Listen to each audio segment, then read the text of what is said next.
is so powerful and on stage, how it translated to the film. And how did you first become part of the production? How did this... I fought for the role. I fought for it. I auditioned in Los Angeles, and then got a call back in New York and screen tested for it in New York with 5 other fantastic African-American actresses. Had to go in front of the camera with John Patrick Shanley, the full crew, Scott Rudin, all the producers were there, full costume, makeup, everything, and do the scene. And I fought for it.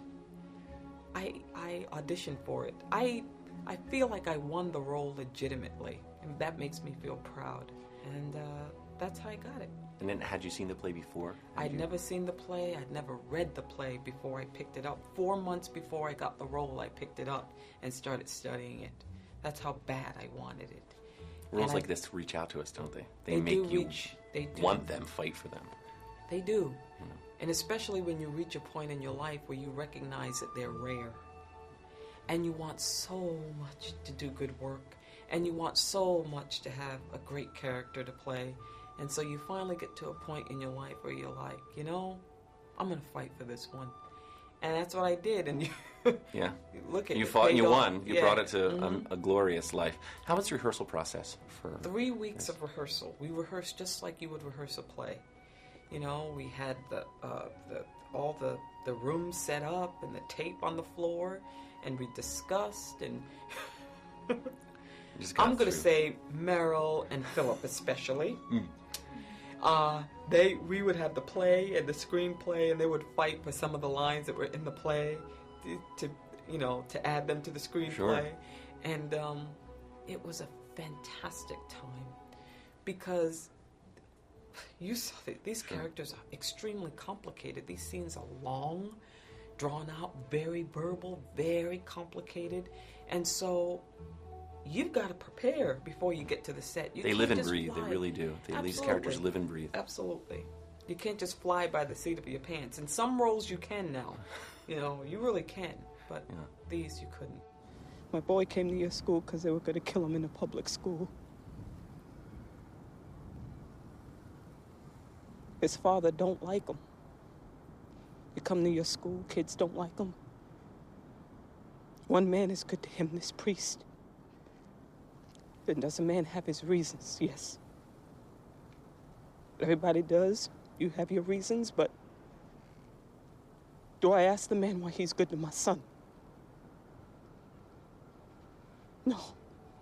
And that moment, that final moment, you're so protective of your son in the film. Yeah, absolutely. How'd that come about when you were filming it? The actual energy of that scene together, were there aha moments? The visceral action of that moment is so powerful. I can't imagine just building it up.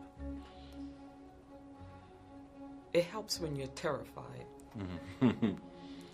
When you're terrified, sometimes emotional stuff can come out of you that you're like, where did that come Exactly. from? Well, that's part of it too, is terror. Sure. Fear. You use that as an actor. You use all those emotions as an actor. You do. And Mrs. Miller is terrified too. You breathe. You rely on someone as beautiful as Meryl Streep, who 50 million emotions are playing on her face. She is completely emotionally there for you. And that informs your work more than anything you can imagine. That just another actor feeding whatever is happening with them in the scene. That helps. It's the gift of the moment when you both are bringing it to life. Yeah, and the writing absolutely helped. The words carrying you there. And preparation, craft, all of that coming together. Yeah. It's perfection. I'm from BroadwayWorld.com, so we're so excited for all these great adaptations of these classic plays coming to the screen. So thank you so much for doing it. And again, thank you for taking the time to even talk to us today. Congratulations on all that's ahead. Thank you. Take care. My son needs some man to care about him and to see him through the way he wants to go. And thank God this educated man with some kindness in him wants to do just that.